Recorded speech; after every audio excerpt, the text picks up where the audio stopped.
हमारी इस दुनिया में सबसे छोटा साइज इलेक्ट्रॉन का होता है। किसका? और सबसे बड़ी साइज हमारी यूनिवर्स की होती है। तो फिजिक्स में हम कहाँ से अपनी स्टडी शुरू करते हैं और कहाँ तक अपने स्टडी को करते हैं, यानी फिजिक्स में किन चीज़ों को पढ़ते हैं और किन चीज़ों तक पढ़ते हैं, किन चीज़ों के बाद की चीज़ें नहीं पढ़ते, है ना। इसको हम कहते हैं स्कोप ऑफ फिजिक्स। क्या बोलते हैं? Scope of physics. ठीक है, तो यहाँ देखिए, यानी हमारा जो फिजिक्स का नॉलेज है वो कहाँ से शुरू होता है, कहाँ तक जाता है, कितना विशाल नॉलेज है ये, इसमें कौन कौन सी चीज़ें आ जाती हैं। तो यहाँ आप देखिए, अगर हम लेंथ की बात करें, किसकी? लेंथ नापने की, तो इस दुनिया का सबसे छोटा पार्टिकल कौन है? इलेक्ट्रॉन। तो सबसे छोटा पार्टिकल अगर इलेक्ट्रॉन है तो उसकी लेंथ भी सबसे छोटी होगी। कितनी होती है उसकी लेंथ?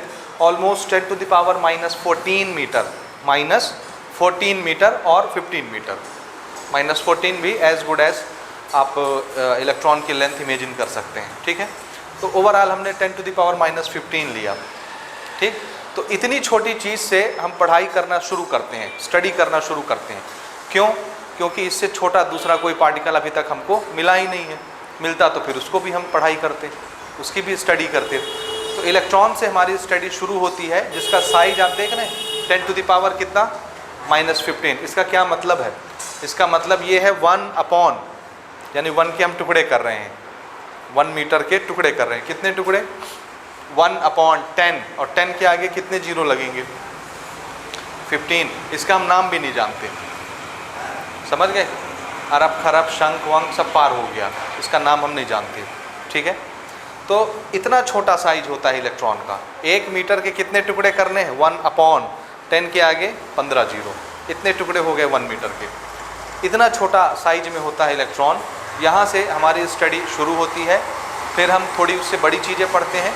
इलेक्ट्रॉन से बड़ी चीज़ें प्रोटॉन, प्रोटॉन के बाद फिर हम उससे बड़ी चीज़ न्यूक्लियस के बारे में पढ़ते हैं, उससे बड़ी चीज़ एटम के बारे में पढ़ते हैं, उससे बड़ी चीज़ मॉलिक्यूल के बारे में पढ़ते हैं, उससे बड़ी चीज़ उन मॉलिक्यूल से जो कंपाउंड बनते हैं, जो क्रिस्टल्स बनते हैं, उसके बारे में पढ़ते हैं। और ऐसे करते करते करते हमारे आसपास जो चीज़ें बिखरी पड़ी हैं, हमारा नेचर, इसमें जो भी मटेरियल हमको दिखते हैं उसके बारे में हम स्टडी करते हैं, उनकी प्रॉपर्टीज़ के बारे में स्टडी करते हैं। और ऐसे करते करते करते हम अर्थ के बारे में स्टडी करते हैं, अर्थ के मोशन के बारे में स्टडी करते हैं, अर्थ की वजह से जो फोर्स लगता है उस फोर्स के बारे में स्टडी करते हैं। और फिर हम अर्थ से भी आगे चले जाते हैं, समझ गए?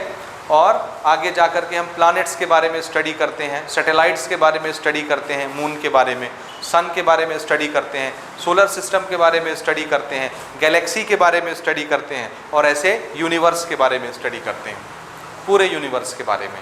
और हमारे यूनिवर्स का साइज कितना है? It is almost 10 to the power 26, 10 to the power 26 है। ये 1/10 टू द पावर 15 है। माइनस का मतलब क्या? 1/, और ये प्लस मतलब 10 टू द पावर 26, यानी 10 के आगे कितने जीरो लगेंगे? 26। उसका नाम भी हम नहीं जानते। इतना बड़ा होता है हमारा यूनिवर्स। ठीक है, और इससे ज़्यादा बड़ी चीज़ हमने इमेजिन नहीं की, हम इमेजिन कर ही नहीं पाए, इसलिए उसका साइज हम लिखे नहीं, उसको हम स्टडी भी नहीं कर सकते। समझ आ गई बात? इससे छोटी कोई चीज़ हमको नहीं मिली, इसलिए इससे छोटा साइज होता ही नहीं है, उसको हम पढ़ाई भी नहीं करते। तो फिजिक्स में अगर लेंथ की बात करें तो कितनी छोटी चीज़ से कितने बड़े लेंथ तक की चीज़ें हम स्टडी करते हैं? तो आंसर है इलेक्ट्रॉन से शुरू करते हैं और कहाँ तक चले जाते हैं? यूनिवर्स तक। बीच में सारी चीज़ें आ गई, सारे लेंथ आ गए ना बीच में। ओके, तो टोटल स्कोप कितना हुआ लेंथ का? स्कोप देखिए, this is 10 to the power 26, this is 10 to the power -15। बड़े नंबर से छोटे नंबर को घटा दीजिए, डिफरेंस आ गया, स्कोप आ गया। तो टोटल कितने स्कोप की चीज़, कितने साइज की चीज़ हम स्टडी करते हैं? 26 में -15 को घटाइए, माइनस माइनस प्लस हो गया, तो ये जुड़ के कितने हो गए? 10 टू द पावर 41 मीटर। 10 के आगे 41 जीरो लगेंगे। तो टोटल हमारे लेंथ का स्कोप कितना है? 10 टू द पावर 41 मीटर। इससे अंदाज़ा लग रहा है? ये क्या बताता है? ये खाली ऑर्डर बताता है कि नंबर हंड्रेड्स में है, थाउजेंड्स में है, लाख में है, 10 लाख में है, करोड़ में, अरब खरब, ये सब पार हो गए, शंख वंख सब पार हो गए। इसके लिए कोई नाम भी हमने नहीं बनाया है। ये इतना विशाल स्कोप होता है, इतनी बड़ी बड़ी चीज़ों की लेंथ हम फिजिक्स में स्टडी करते हैं। समझ में आ रही बात? इसी तरह से अगर हम मास की बात करें तो मास में हम कहाँ से स्टार्ट करेंगे? आंसर है जो सबसे छोटा पार्टिकल होगा उसका मास भी सबसे हल्का होगा, सबसे छोटा होगा। और इस दुनिया का सबसे छोटा पार्टिकल कौन है? इलेक्ट्रॉन। इसलिए उसका मास भी दुनिया का सबसे छोटा मास माना जाता है। और वो कितना होता है? 10⁻³ kg। और किसी तराजू में आप इसको तौल नहीं सकते, ठीक है। और ऐसे करते करते फिर उससे भारी चीज़, फिर उससे भारी चीज़, फिर उससे भारी चीज़, हम ये सारी चीज़ें पढ़ते जाते हैं, सबके बारे में हम स्टडी करते हैं। और करते करते सबसे भारी चीज़ कौन है? जो सबसे विशाल है, कौन? यूनिवर्स। और यूनिवर्स का एस्टिमेटेड मास हमने कितना बनाया है? 10⁵55 kg एस्टिमेटेड मास, क्योंकि कोई तराजू नहीं है जिसमें यूनिवर्स को रख के हम तौल सकें, ठीक है जी।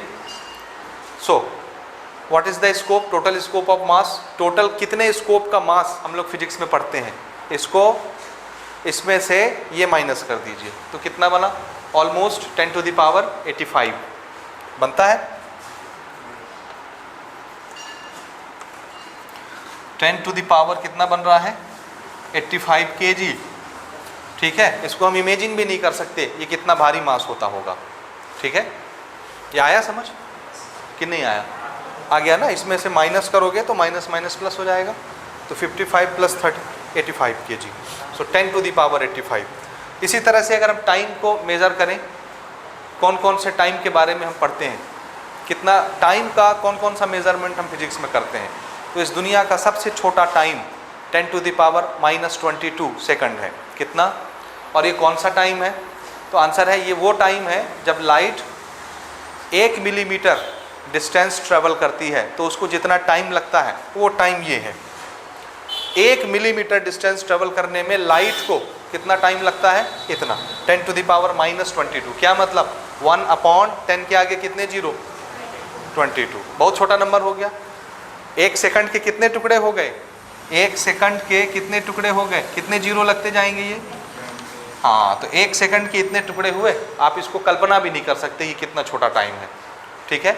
और थोड़ा सा इमेजिन करके देखिए, 1 सेकंड में लाइट कितनी डिस्टेंस ट्रेवल करता है? 1 सेकंड में लाइट की स्पीड क्या होती है? 10⁸ मीटर पर सेकंड। पढ़ा आपने? 3.8 × 10⁸ मीटर पर सेकंड, यही होता है ना लाइट की स्पीड। 3.2 3.8 समथिंग यही होता है। 3 × 10⁸ मानिए, ये डेसिमल भी मैं हटा दे रहा हूँ अभी फ़िलहाल के लिए। समझ आया? इतना मीटर पर सेकंड। पर सेकंड का मतलब 1 सेकंड में कितना मीटर जाता है लाइट? 3 × 10⁸ 10⁸ को तो आप काउंट कर सकते हो ना। 5 जीरो है तो 1 लाख, 6 जीरो है तो 10 लाख, 7 जीरो है तो 1 करोड़, 8 जीरो है तो 10 करोड़। तो ये कितने करोड़ हो गया? 30 करोड़। 30 करोड़ मीटर कितने सेकंड में? हाँ जी। किलोमीटर में बनाएंगे तो 1 किलोमीटर में कितने मीटर होते हैं? 1000। तो 1000 यानी 3 जीरो ना, 3 जीरो हटा देते हैं हम, तो ये पावर कितना बना? 5। तो ये किस में आ गया? किलोमीटर में। यानी 1 सेकंड में कितना किलोमीटर जाता है? अब ये थोड़ा सा आपको इमेजिन होगा। 1 सेकंड में कितना किलोमीटर जाता है? 5 जीरो का मतलब लाख। लाख ना, 6 होता तो 10 लाख बोलते आप। सो ये कितना है? 3 लाख। 1 सेकंड में कितने किलोमीटर लाइट चलती है? 3 लाख किलोमीटर लाइट चलती है 1 सेकंड में। समझे? समझे जी कि नहीं समझे? 1 सेकंड में कितने किलोमीटर बोलिए? 3 लाख किलोमीटर चलती है 1 सेकंड में। 1 सेकंड में 3 लाख। ये 3 लाख किलोमीटर है। 3 लाख किलोमीटर 1 सेकंड में जाती है। तो जब 3 लाख किलोमीटर 1 सेकंड में जाती है तो 1 मिलीमीटर डिस्टेंस कितने सेकंड में जाएगी? 1 सेकंड में 3 लाख चली जाएगी। अब किलोमीटर को जब आप तोड़ोगे तो मीटर में आओगे, मीटर को तोड़ोगे तो सेंटीमीटर में आओगे, सेंटीमीटर को तोड़ोगे तब जाके मिलीमीटर में आओगे। तो लाइट जब 1 मिलीमीटर डिस्टेंस ट्रेवल करती है तो उसको कितना टाइम लगता है? 10⁻22 ऑर्डर का टाइम लगता है। कितना सेकंड? कुछ आया कि नहीं आया? आप डिवाइड करके देख सकते हो, हम अभी उस पर नहीं जा रहे, ठीक है जी। सो ये कौन सा टाइम है? ये दुनिया का सबसे छोटा टाइम है जो कि लाइट ट्रेवल करती है 1 मिलीमीटर डिस्टेंस, तो उसको जितना टाइम लगता है वो टाइम ये होता है। इसको लिख भी लेना आप अपने शब्दों में। This is the time taken by light to travel 1 millimetre, ठीक है ना। Light travel 1 millimetre in 10⁻⁻22 second. ये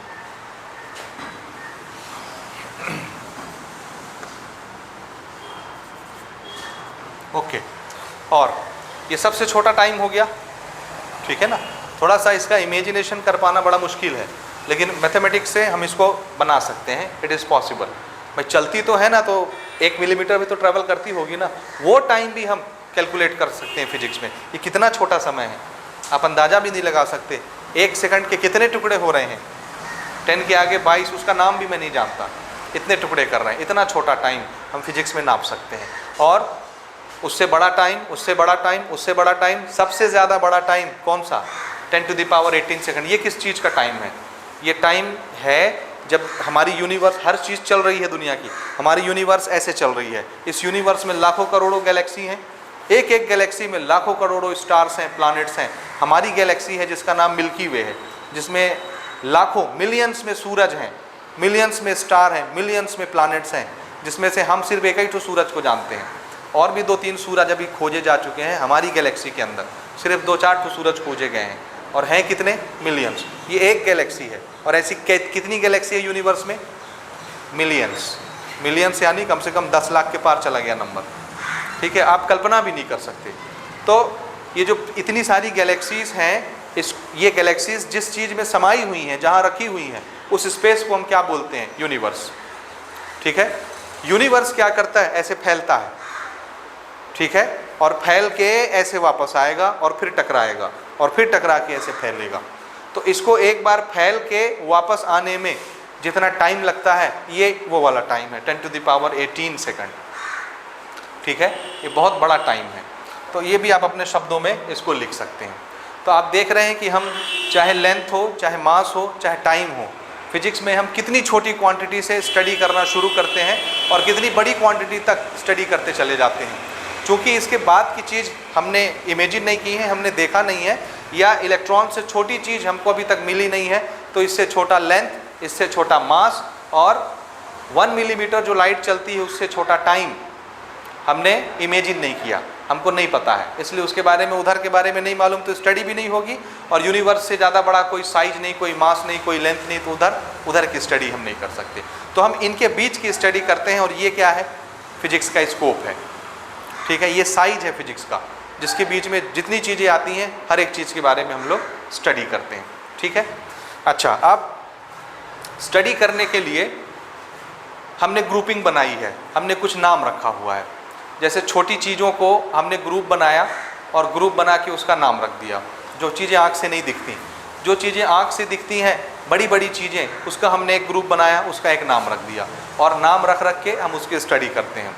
जैसे जो चीज़ें हमको आँख से नहीं दिखती हैं, ठीक है, उस डोमेन को, उस स्कोप को हम बोलते हैं माइक्रोस्कोपिक डोमेन और माइक्रोस्कोपिक स्कोप। तो 2-3 तरह के स्कोप हमने बनाए हैं। पहली तरह का हमारा स्कोप है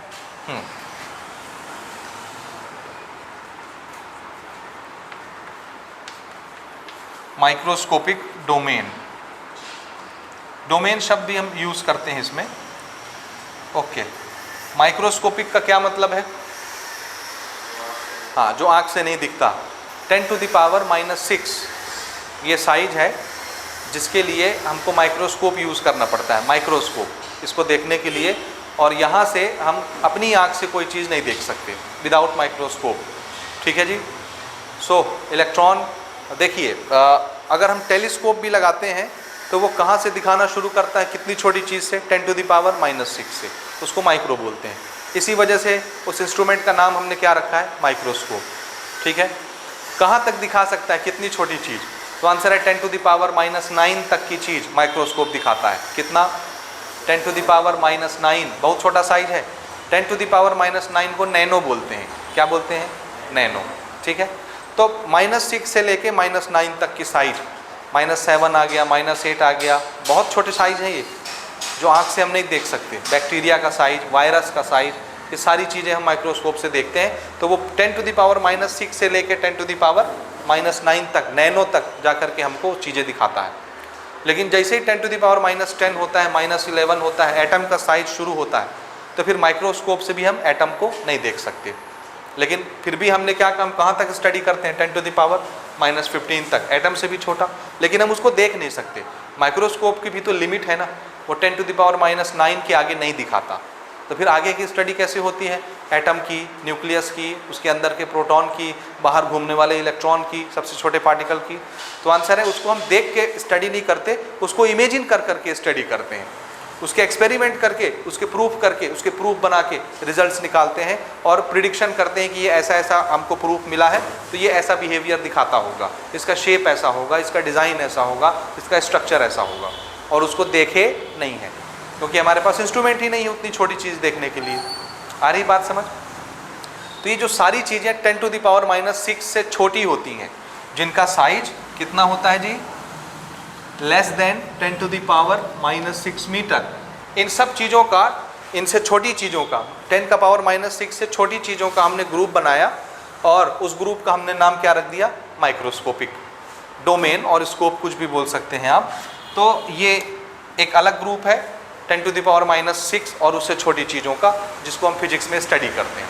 और कहाँ तक छोटी चीज़, 10⁻⁻15, क्योंकि इससे छोटा तो कुछ मिला नहीं है, तो -6 से कहाँ तक, 10⁻⁻15 तक स्टडी करते हैं। कुछ दूर तक हमारा माइक्रोस्कोप हेल्प करता है और उसके बाद माइक्रोस्कोप भी फेल हो जाता है, तो फिर हम उसकी स्टडी दूसरे तरीके से करते हैं, एटम के अंदर की स्टडी। ठीक बात?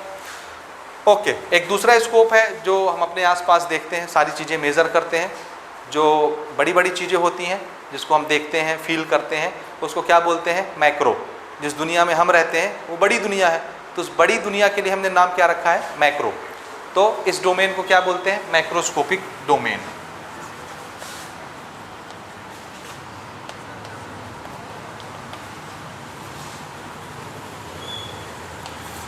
ठीक है, तो इसमें हम कौन कौन सी चीज़ें पढ़ते हैं, size greater than 10⁻0 metre, and किसी भी चीज़ का पावर जब 0 होता है तो वो क्या हो जाता है, 1, तो ऑलमोस्ट 1 मीटर मान लीजिए आप, 1 मीटर।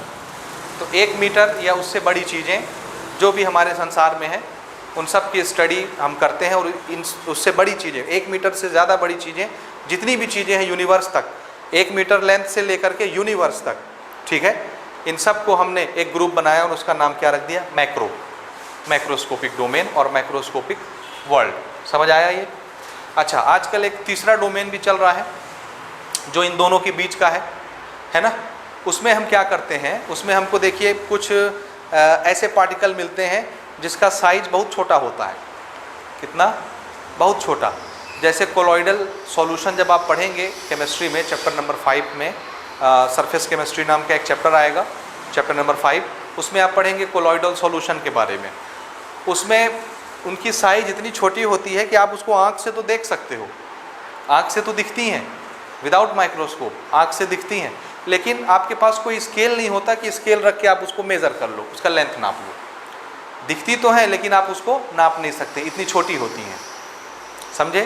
तो ऐसी चीज़ें जिनको कोलॉइडल सॉल्यूशन बोलते हैं, या उसी से मिलती जुलती चीज़ें, उसी के साइज की चीज़ें, उसी के नियर साइज की चीज़ें, उसको हम एक तीसरी कैटेगरी में रखते हैं। और वो बनती कैसे हैं, 10,000, 20,000, 50,000 एटम लीजिए, उसको मिला दीजिए तो उतनी छोटा पार्टिकल बन जाता है।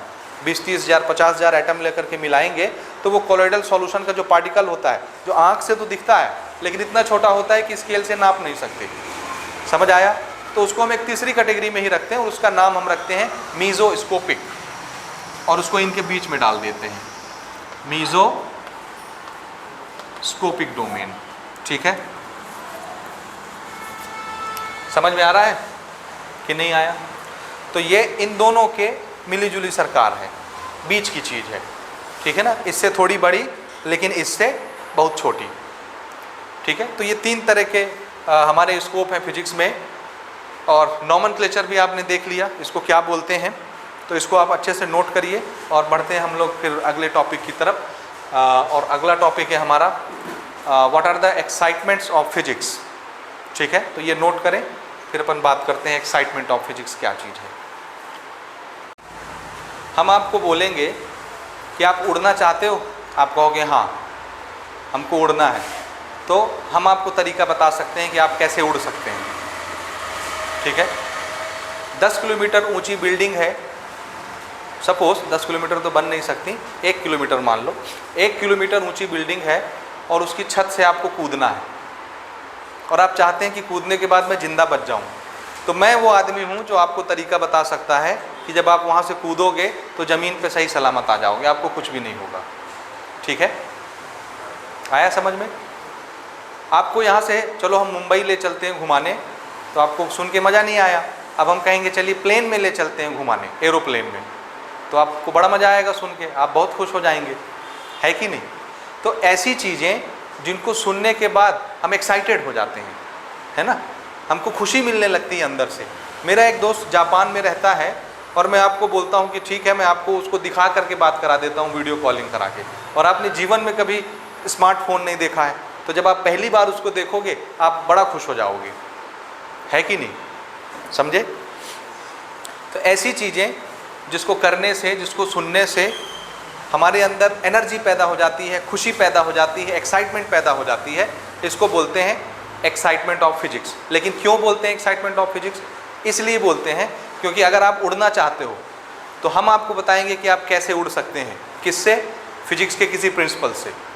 कोई ना कोई प्रिंसिपल हम यूज़ करेंगे, आपको बताएंगे कि आप ऐसा ऐसा करिए तो आप उड़ सकते हैं, है ना। एरोप्लेन से जाना चाहते हो तो हम आपको बताएंगे एरोप्लेन कैसे उड़ता है। समझ आ रहा है? किसी से ऑनलाइन बात करनी है, वीडियो कॉलिंग पे बात करनी है, वीडियो कॉन्फ्रेंसिंग करनी है, हम आपको बताएंगे कि फिजिक्स के किस प्रिंसिपल पर स्मार्टफोन वर्क करते हैं, इंटरनेट वर्क करता है, कंप्यूटर वर्क करता है। समझ आए? तो आपको जिस चीज़ से खुशी मिलती है उसके पीछे का रीज़न हम आपको बताएंगे, और वो रीज़न किसकी हेल्प से बताएंगे? फिजिक्स के किसी न किसी प्रिंसिपल की हेल्प से बताएंगे। तो हमको जो एक्साइटमेंट होता है, हमको जो गुदगुदी होती है अंदर से, एक्चुअल में वो किसकी वजह से होती है? फिजिक्स के प्रिंसिपल की वजह से होती है। समझ आ रहा है? जब पहली बार स्मार्टफोन आए थे या पहली बार लैपटॉप आया था, कंप्यूटर आया था और आपने परचेस किया था या किया है, तो जितनी खुशी आपको मिली होगी वो आप ही बयान कर सकते हैं, मैं नहीं कर सकता, है ना। पहली बार जब आप साइकिल लेते हो तो एरोप्लेन की खुशी भी उसके सामने फेल है, जब पहली बार आप साइकिल लेते हो, है कि नहीं। पहली बार जब आपके पेरेंट्स आपको बाइक दिलाते हैं तो उस खुशी का तो ठिकाना ही नहीं रहता है, उसको कैसे एक्सप्रेस करें, है ना। तो ये जो सारी एक्साइटमेंट आती है अंदर से, ये एक्साइटमेंट बेसिकली फिजिक्स के किसी न किसी प्रिंसिपल की वजह से आती है। क्योंकि अगर फिजिक्स का वो प्रिंसिपल नहीं लगा होता तो वो साइकिल बनी नहीं होती, वो स्मार्टफोन बना नहीं होता, वो कंप्यूटर बना नहीं होता, वो एरोप्लेन नहीं बना होता। बात समझ रहे हैं? तो आपको वो खुशी नहीं मिलती। तो आपको जो खुशी मिल रही है, जो एक्साइटमेंट मिल रही है, आप एक्साइटेड हो रहे हो, वो असल में किसकी वजह से हो रहे हो? वो सारे डिवाइस की वजह से नहीं, वो डिवाइस जिसके बेसिस पर बना है उस प्रिंसिपल ऑफ फिजिक्स की वजह से आप खुश हो रहे हो। आई बात समझ? तो हमारी एक्चुअल एक्साइटमेंट का रीज़न कौन है? फिजिक्स का कोई ना कोई प्रिंसिपल, कोई ना कोई नियम, कोई ना कोई सिद्धांत। ठीक है जी? ठीक है? कहाँ से आ रही हो? चंदन लगाई हो? ओके, ठीक है, ये क्लियर हुआ। तो हमारे लिए एक्साइटमेंट क्या चीज़ है? What is excitement of physics? तो आंसर है discoveries, inventions which are made on the basis of or on the principle of physics is excitement of physics। ऐसी डिस्कवरीज, ऐसे खोज, ऐसी थीसिस, ऐसी थ्योरी, ऐसे इन्वेंशंस जो फिजिक्स के किसी न किसी प्रिंसिपल पर बने हुए हों, उनसे हमको क्या मिलता है? एक्साइटमेंट मिलता है, और उसी को क्या बोलते हैं? Excitement of physics. तो इसको नोट करिए।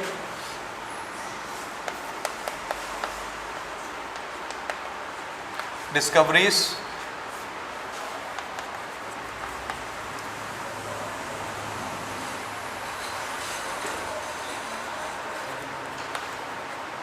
explanations,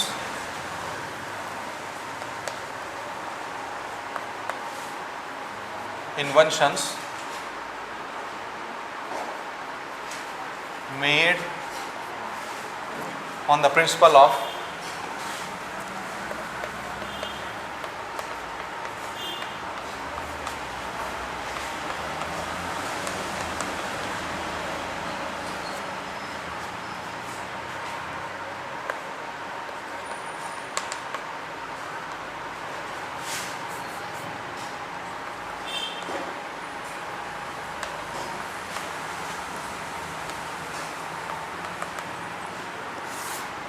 ठीक है।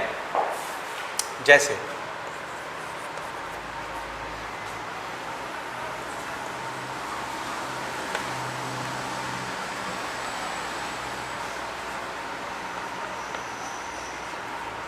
स्मार्टफोन, कंप्यूटर्स और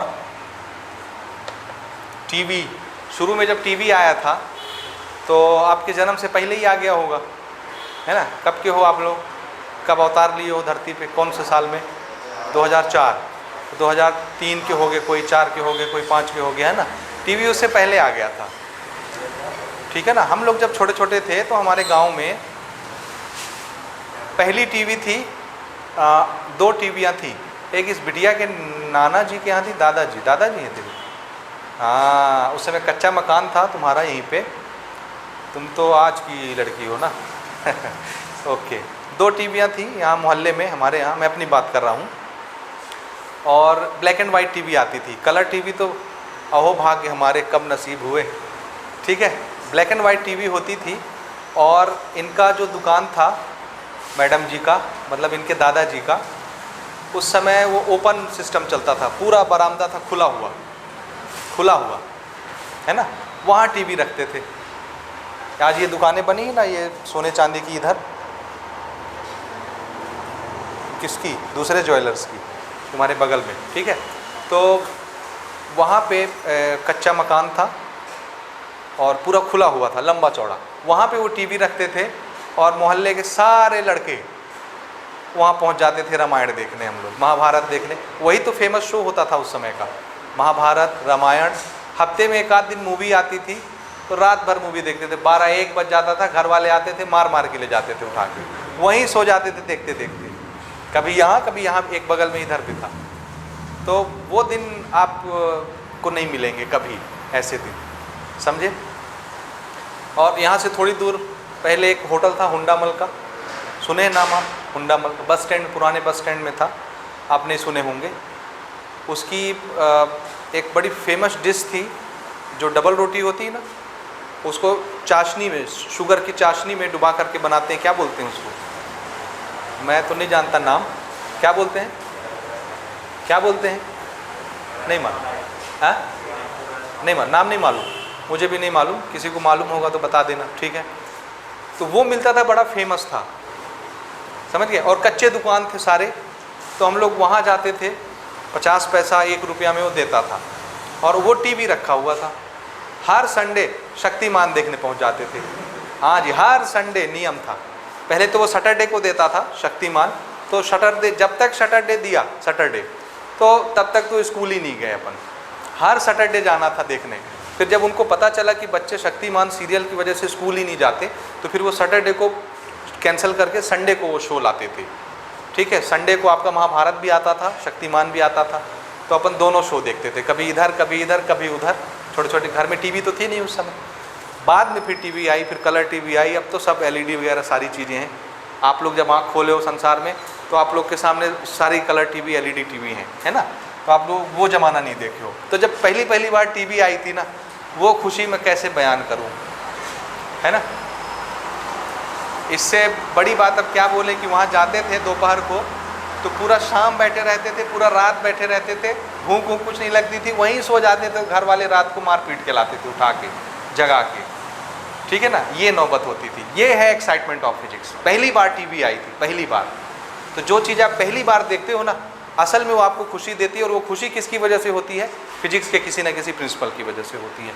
सो all this things, smartphone, computers, TVs, robot, ठीक है, etcetera, these are excitement of physics. और आगे भी नई नई डिस्कवरीज होंगी, नए नए इन्वेंशंस होंगे, और आपके हाथ में जब वो गैजेट आएंगे तो आपको बहुत खुशी मिलेगी, ठीक है ना? So this is excitement of physics. Okay, इससे आगे की बात करते हैं, physics in relation with other branch of science. ये नोट कर लिए आप लोग? हाँ जी, फिजिक्स का दूसरे नॉलेज की ब्रांच से क्या क्या कनेक्शन है, क्या क्या रिश्ता नाता है, उस पर अपन बात करते हैं। तो सबसे पहले हम बात करते हैं फिजिक्स का केमिस्ट्री के साथ क्या रिलेशन है, ठीक है? देखिए, बेसिकली फिजिक्स किसके बारे में बात करता है? तो याद रखिएगा, फिजिक्स हमारे नेचर के जो बेसिक प्रिंसिपल्स हैं, बेसिक लॉस हैं, उनके बारे में बात करता है। उन बेसिक लॉस की वजह से हमारे नेचर में कोई ना कोई फिनोमिना होता रहता है ना? और ऐसे ही कुछ फिनोमिना हैं जिनकी पढ़ाई, जिनकी स्टडी हम लोग केमिस्ट्री में करते हैं, ठीक है। लेकिन उसके पीछे का जो लॉ है, बेसिक लॉ, उसकी स्टडी हम किस में करते हैं? फिजिक्स में। तो जो लॉ, जो प्रिंसिपल हम फिजिक्स में पढ़ते हैं, उस प्रिंसिपल के बेसिस पर नेचर में कुछ फिनोमिना होते रहते हैं, उन फिनोमिना की स्टडी केमिस्ट्री में करते हैं। अभी बात समझ में नहीं आई है ना? देखिए, एक एग्जाम्पल से इसको समझते हैं। जैसे NaCl लेते हैं, सोडियम क्लोराइड, नमक है, सब जानते हैं, है ना। NaCl बनता कैसे है?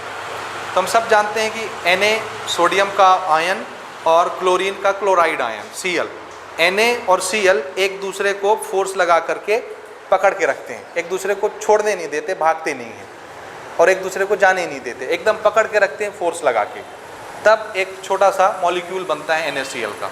और ऐसे बहुत सारे मॉलिक्यूल चिपकते हैं तो NaCl का क्रिस्टल बनता है, बहुत सारे क्रिस्टल चिपकते हैं तो बड़ा सा कंपाउंड दिखने लगता है, नमक दिखने लगता है। आया बात समझ में? लेकिन केमिस्ट्री तो ये बोलती है कि ठीक है भाई, Na और Cl आपस में कंबाइन हो गए और NaCl नमक बन गया, कंपाउंड बन गया। लेकिन क्वेश्चन ये है कि ये क्यों चिपक गया, क्यों जुड़ता है, क्यों एक दूसरे को फोर्स लगा करके आपस में ये पकड़ के रखते हैं? इनके बीच में जो फोर्स लगता है अट्रैक्शन का, वो फोर्स फिजिक्स का फोर्स है। किसका? हाँ, उनके बीच में कूलम फोर्स लगता है और कूलम फोर्स की स्टडी कहाँ होती है? फिजिक्स में होती है। उसको हम फिजिक्स में पढ़ते हैं। एप्लीकेशन कहाँ हो रहा है? केमिस्ट्री में। लेकिन उसके पीछे का जो बेसिक रूल है, बेसिक लॉ है, वो उसकी स्टडी हम कहाँ करते हैं? फिजिक्स में करते हैं। समझ आया? इसी तरह से दो एटम आपस में कंबाइन क्यों होते हैं, एटम मॉलिक्यूल में कैसे कन्वर्ट हो जाते हैं, केमिकल रिएक्शन कैसे होता है, केमिकल बॉन्डिंग कैसे होती है, ये सारी चीज़ें, सब के पीछे फिजिक्स का कोई ना कोई प्रिंसिपल काम करता रहता है। एक कंपाउंड में, एक मटेरियल में अगर हम बाहर से एनर्जी दे दें तो उसके अंदर के कंस्टिट्यूएंट पार्टिकल का क्या होगा, कौन कौन से चेंजेस आएंगे। एक एटम में से अगर इलेक्ट्रॉन मुझे तोड़ के निकालना है तो मुझे कितनी एनर्जी देनी पड़ेगी। तो एनर्जी के कैलकुलेशंस और बॉन्ड के कैलकुलेशंस, फोर्स का कैलकुलेशंस, जो सारी चीज़ ज़रूरत हमको कहाँ पड़ रही है? केमिस्ट्री में। लेकिन बेसिकली ये सब किस चीज़ के टॉपिक हैं? फिजिक्स के टॉपिक हैं। फिजिक्स में हमने एनर्जी के लिए रूल्स बना रखे हैं कि एनर्जी कैसे एक फॉर्म से दूसरे फॉर्म में कन्वर्ट होती है, कितनी एनर्जी देने से क्या होता है, हीट देंगे तो क्या होगा, इससे एनर्जी निकाल लेंगे तो क्या होगा, कितनी लाइट निकलेगी, इलेक्ट्रॉन कौन से स्टेट से कौन से स्टेट में जाएगा। अभी आपको समझ में नहीं आएगा कि स्टेट क्या चीज़ है, ठीक है ना। इसलिए मैं ऐसे लैंग्वेज से बचता रहता हूँ कि मैं ऐसे लैंग्वेज ना बोलूँ, लेकिन कभी कभार निकल जाता है, ठीक है। जब समय आएगा तब आपको समझ में आएगी ये सारी चीज़ें क्या हैं। तो बेसिकली कहने का मतलब ये है कि हम जितनी चीज़ें केमिस्ट्री में पढ़ते हैं उसके पीछे का जो बेसिक रूल है, बेसिक लॉ है, वो हम कहाँ जाके समझते हैं? फिजिक्स में। तो फिजिक्स के प्रिंसिपल के बेसिस पर हम केमिस्ट्री को एक्सप्लेन करते रहते हैं, केमिस्ट्री के फिनोमिना को एक्सप्लेन करते रहते हैं, ठीक है। तो ये रिश्ता नाता है फिजिक्स का किसके साथ? केमिस्ट्री के साथ। तो इसको नोट कर लेते हैं और फिर दूसरे ब्रांचेस देखिए। चाहे वो केमिकल बॉन्डिंग हो, कोई भी दो पार्टिकल आपस में बॉन्ड क्यों बनाते हैं, दो कंपाउंड आपस में बॉन्ड क्यों बनाते हैं, चाहे वो केमिकल रिएक्शन हो, केमिकल रिएक्शन क्यों होता है, ठीक है। एनर्जी का एक्सचेंज क्यों होता है, एनर्जी की इक्वेशन, वो गिब्स फ्री एनर्जी के सारे कॉन्सेप्ट, कॉम्प्लेक्स स्ट्रक्चर जितने भी केमिस्ट्री में हैं, उन सब का डिटेल फिजिक्स के किसी न किसी प्रिंसिपल की ही हेल्प से एक्सप्लेन किया जाता है, ठीक बात। अब आते हैं अपन बायोलॉजी पे। बायोलॉजी के साथ फिजिक्स का क्या रिश्ता नाता है? तो ये याद रखना, जो रिश्ता नाता बायोलॉजी के साथ है फिजिक्स का, वो किसी और के साथ नहीं है, ठीक है ना। समझे कि नहीं समझे? क्यों? इसलिए क्योंकि बायोलॉजी की सारी स्टडी एक ही डिवाइस पर बेस्ड है, और वो डिवाइस कौन सा है? माइक्रोस्कोप। समझ आया? और माइक्रोस्कोप कैसे बनता है? आंसर है फिजिक्स के प्रिंसिपल से बनता है। और आप फिजिक्स में पढ़ेंगे क्लास 12 में जाके, चैप्टर नंबर 9 में, रे ऑप्टिक्स में, ठीक बात। अगर माइक्रोस्कोप नहीं होगा तो हम छोटी छोटी चीज़ों की स्टडी नहीं कर पाएंगे, तो बायोलॉजी तो अधूरी रह जाएगी ना। बायोलॉजी की स्टडी मुमकिन नहीं है उस डिवाइस के बिना। और वो डिवाइस बनता कैसे है? फिजिक्स के प्रिंसिपल से बनता है, रे ऑप्टिक्स के प्रिंसिपल से बनता है। समझ गए बात? तो इसकी पूरी स्टडी किस पर बेस्ड है बायोलॉजी की? उस इंस्ट्रूमेंट पर जो फिजिक्स के प्रिंसिपल से बनता है, यानी माइक्रोस्कोप पर। तो इसको नोट कीजिए, all the study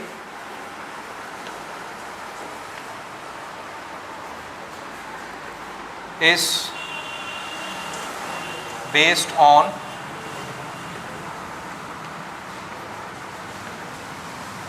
the instrument which is made on the principle of physics. So all the studies based on the instrument is made on the instrument made on the principle of physics. ठीक है, clear है? इसके अलावा सुनिए, और सुनिए biology की story. आप कभी भी डॉक्टर के पास जाओगे, आपको कुछ भी हुआ रहेगा, चाहे आपके दांत में तकलीफ है, आपके पैर में तकलीफ है, सर में तकलीफ है, कहीं पर ब्लड जम गया है, चोट से क्लॉटिंग हो गई है, बॉडी पार्ट के अंदर कोई भी पार्ट आपका डैमेज है, किडनी हो, हार्ट हो, कुछ भी हो, आपको किसी चीज़ का ऑपरेशन करवाना है, सर्जरी करवाना है, कुछ भी करवाना है। आज के डेट में खून भी जांच करवाने जाओगे, यूरिन भी जांच करवाने जाओगे तो मशीन से जांच होती है, हर चीज़ की होती है कि नहीं? ऑपरेशन बिना मशीन के पॉसिबल है क्या? नहीं है। पैर टूट गया है, हाथ टूट गया है, हड्डी टूट गई है, बिना मशीन के एक्सरे हो जाएगा क्या? नहीं होता। तो हम मशीनों से घिरे हुए हैं, है कि नहीं? और बायोलॉजी की फील्ड में, आज के फील्ड में आप डॉक्टर के पास जाओगे किसी भी ट्रीटमेंट के लिए, किसी भी सर्जरी के लिए, किसी भी टेस्ट के लिए, तो वो हर टेस्ट को, हर सर्जरी को, हर थेरेपी को किससे करता है? सबसे पहले मशीन से। और वो सारी मशीन्स किससे बनती हैं? फिजिक्स के किसी न किसी प्रिंसिपल से बनती हैं। आई बात समझ? तो अगर फिजिक्स का नॉलेज नहीं होता तो कोई मशीन नहीं बनती और कोई टेस्ट नहीं होता, कोई सर्जरी नहीं होती। हाथ से होता लेकिन मशीन नहीं होती उस समय। आ रही बात समझ कि नहीं आ रही? आ रहा है। तो जितने भी मशीन्स बायोलॉजी की फील्ड में डॉक्टर्स यूज़ करते हैं वो सब किसके प्रिंसिपल पर बने होते हैं? फिजिक्स के प्रिंसिपल पर बने होते हैं। तो नोट कीजिए, all other machines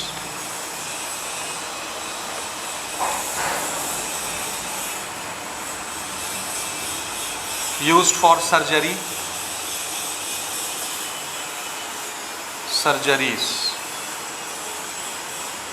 test,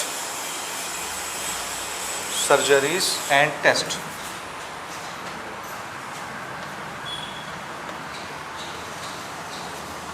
are made on principles of physics.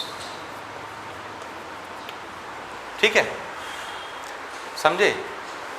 फिर कैंसर हो गया अगर किसी को, तो कैंसर को जलाने के लिए डॉक्टर्स एक्स रेस का यूज़ करते हैं, गामा रेस का यूज़ करते हैं। ये एक्स रेस और गामा रेस कहाँ से आई हैं? कौन बताया है इसके बारे में? फिजिक्स। समझ आया? तो एक्स रे हो गया, गामा रेस हो गया, थेरेपीज़ हो गया, सर्जरी हो गया, ये सारी चीज़ें फिजिक्स के नॉलेज से ही बनता है। गामा रेस, थेरेपीज,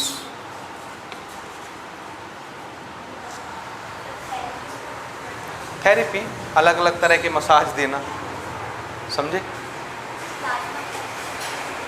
हाँ, थेरेपी सिर्फ मसाज नहीं है, इसमें बहुत सारी चीज़ें आ जाती हैं। थेरेपी आप किसी डॉक्टर से कंसल्ट कीजिए, किसको बोलते हैं, ठीक है? तो आपको समझ में आएगा। ओके।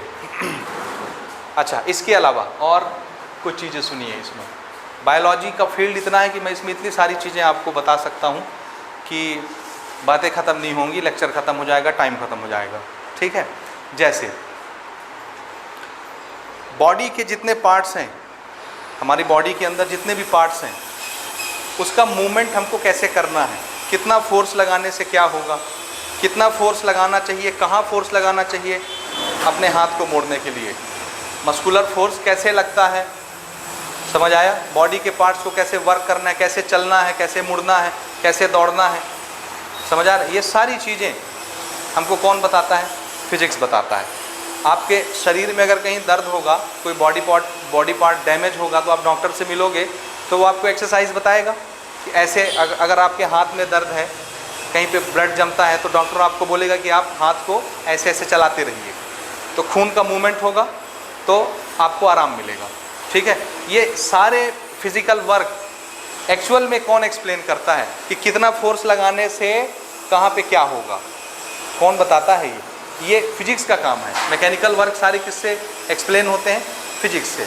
और दूसरी चीज़ सुनिए, अगर आपको वेट उठाना है, वेट, ठीक है, तो अगर आपको 30 किलो उठाना है तो आप 30 किलो इस हाथ से उठाओगे कि 30 किलो इस हाथ से उठाओगे?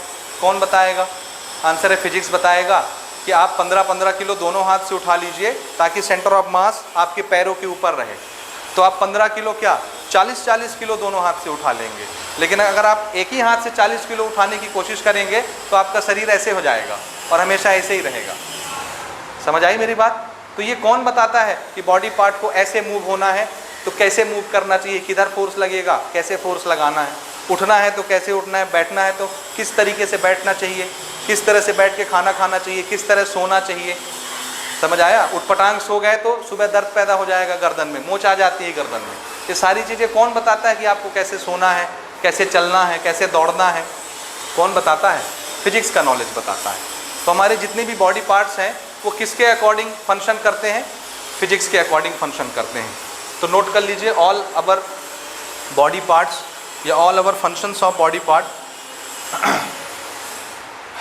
All our function, yeah, all functions of our body part, all functions of our body part are explained by physics, are explained by physics। हो गया? और एक आध सुन लीजिए इसमें हुसूल बरकत के लिए, ठीक है? बोलने को तो मैं बहुत सारी चीज़ें इसमें आपको बता सकता हूँ। जैसे फिजिक्स हमको एक प्रिंसिपल बताता है, इधर देखिए सब लोग ध्यान से समझिए। फिजिक्स में हम एक प्रिंसिपल पढ़ते हैं, आगे चल के पढ़ेंगे, बर्नौलीज़ प्रिंसिपल। बर्नौली हमको ये बताता है कि अगर आप वेलोसिटी में चेंज लाएंगे, किसमें? वेलोसिटी में, किसी भी बहने वाली चीज़, फ्लूइड में हर बहने वाली चीज़ आ जाती है। तो किसी भी फ्लूइड में अगर आप वेलोसिटी में चेंज लाएंगे तो उसमें प्रेशर में ज़रूर चेंज आएगा। वेलोसिटी में चेंज पैदा कीजिए, प्रेशर में चेंज पैदा हो जाएगा अपने आप, ठीक है? अगर वाटर फ्लो की स्पीड ज़्यादा होती है, वाटर अगर तेज़ी से फ्लो होता है, उसकी वेलोसिटी इंक्रीज़ हो जाती है तो उसका प्रेशर डाउन हो जाता है, प्रेशर कम हो जाता है। समझ आया? अगर वाटर की स्पीड धीरे हो जाए, वेलोसिटी धीरे हो जाए तो उसका प्रेशर बढ़ जाता है। ये किसने बताया? फिजिक्स के प्रिंसिपल ने बताया, बर्नौलीज़ प्रिंसिपल ने। आगे हम पढ़ेंगे क्लास 11th में ही, ठीक है? वो हम पढ़ेंगे आगे क्यों होता है, ठीक है? ओके। अब ऐसा हुआ, इसको पकड़ के हमने हार्ट अटैक के रीज़न में लगा दिया। कहाँ काम कर रही है ये चीज़? बायोलॉजी में। समझ आया कि हाई बीपी और लो बीपी क्यों होता है, ब्लड प्रेशर कब हाई होता है, कब लो होता है, रीज़न क्या है? अगर ब्लड की स्पीड फास्ट होगी तो प्रेशर क्या हो जाएगा? डाउन, लो ब्लड प्रेशर हो जाएगा। और अगर ब्लड धीरे धीरे फ्लो होती है नसों के अंदर तो उसका प्रेशर क्या हो गया? बढ़ गया, तो वो हाई ब्लड प्रेशर का मरीज़ हो गया। समझ आया? ये नॉलेज है किसका? फिजिक्स का। लेकिन यूज़ कहाँ हो रहा है? बायोलॉजी में। अब इसको सिर्फ हम हार्ट में नहीं लगा रहे, इसको हम ब्रेन में भी लगाएंगे, बॉडी के हर पार्ट में ये लॉ जो है वो लगता जाएगा। समझ आया?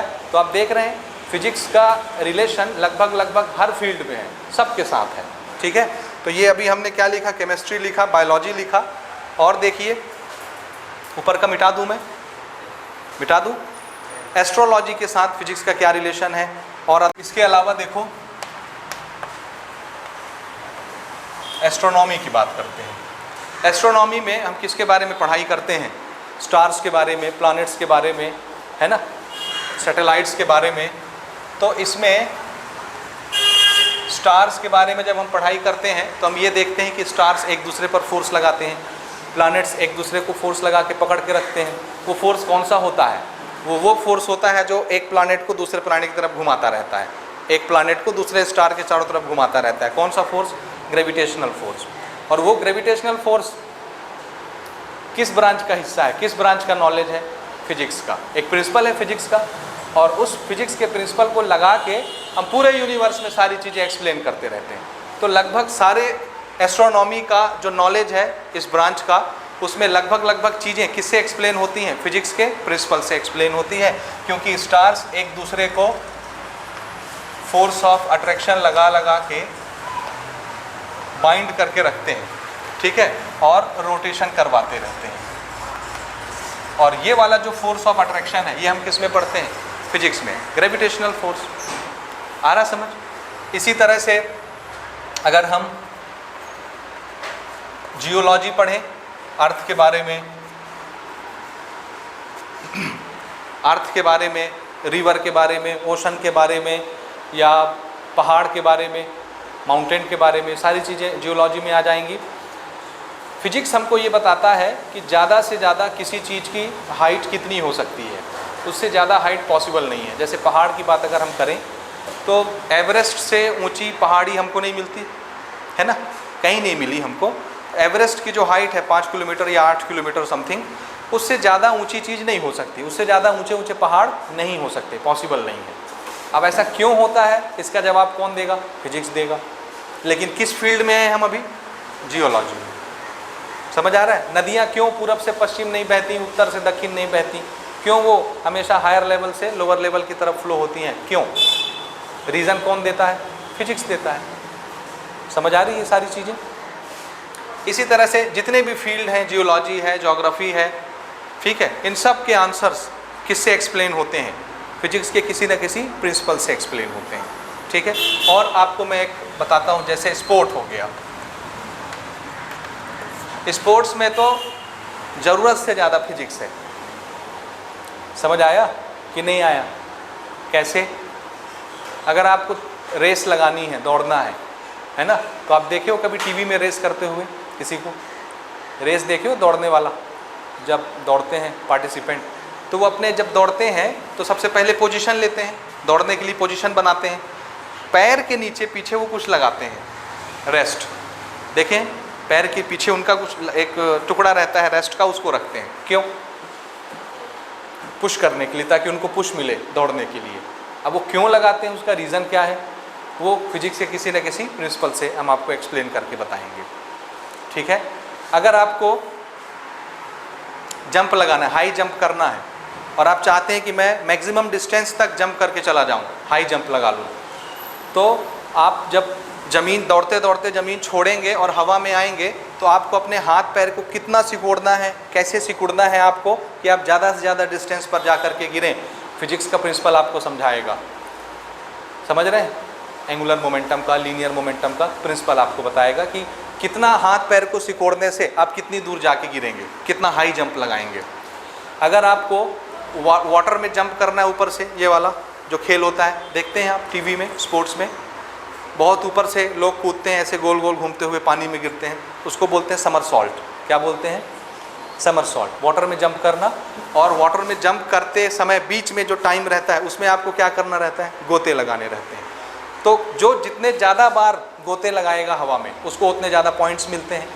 हम आपको बताएंगे, फिजिक्स आपको बताएगा कि कितना हाथ पैर को ऐसे मोड़ना है। हाथ पैर, अपनी बॉडी को आप जितना इतना राउंड करेंगे, जितना ज़्यादा राउंड करेंगे, उतना ज़्यादा आप सर्कल्स बना सकते हैं, चक्कर लगा सकते हैं, हवा में गोते खा सकते हैं। समझ आ रहा? जितना ज़्यादा आपकी बॉडी का ये वाला रेडियस छोटा होगा, ये बड़ा रेडियस, छोटा रेडियस, छोटा रेडियस, छोटा, जितना ज़्यादा आप अपनी बॉडी को कर्व करेंगे, ऐसे घुमा लेंगे, उतने ज़्यादा चक्कर आप हवा में लगा के पानी में गिरेंगे। ये कौन बताएगा? एंगुलर मोमेंटम फिजिक्स का एक सिद्धांत, एक प्रिंसिपल आपको बताता है कि कितना आपको टाइम, उतने टाइम सारे प्लेयर्स को मिलना है, जो जितनी ज़्यादा बार समरसॉल्ट लगाएगा उसको उतना पॉइंट मिलता है। आ रही बात समझ कि नहीं?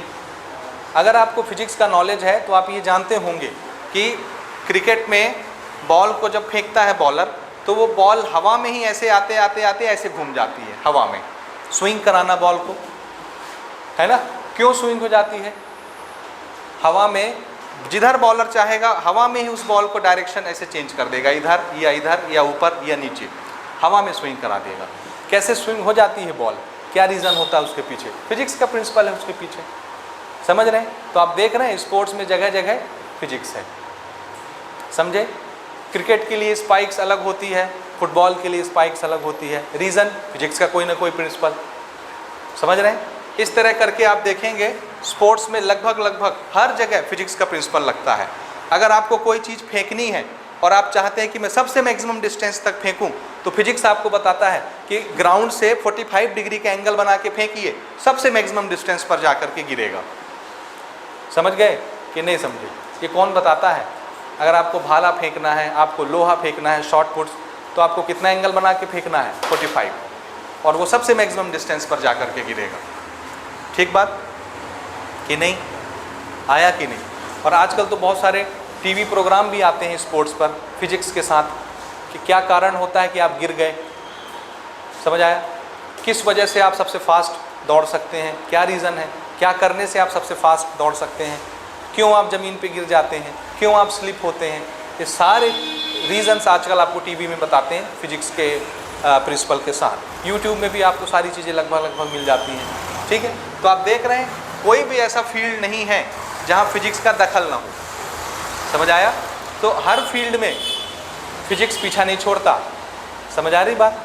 हाँ जी। तो हर फील्ड में फिजिक्स का कुछ ना कुछ योगदान होता है, और हम इसको बोल सकते हैं कि हमारी फिजिक्स जो है वो लगभग हमारे हर पहलू में, जीवन के हर कदम पर इन्वॉल्व है ना?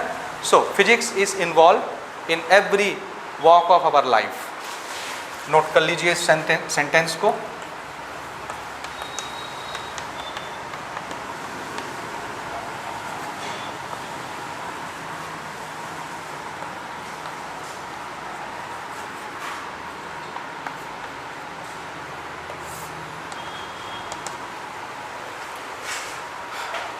ठीक है,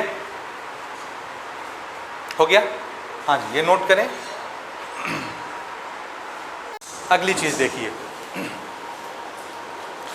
फिजिक्स और टेक्नोलॉजी कैसे आपस में रिलेटेड है। ऐसे ही आपको फिजिक्स आपकी सोसाइटी के साथ कैसे कनेक्टेड है, आपकी फैमिली के साथ कैसे कनेक्टेड है, ऐसे बहुत सारे टॉपिक्स मिलेंगे। ठीक है, अब हम डिस्कस कर रहे हैं फिजिक्स एंड टेक्नोलॉजी।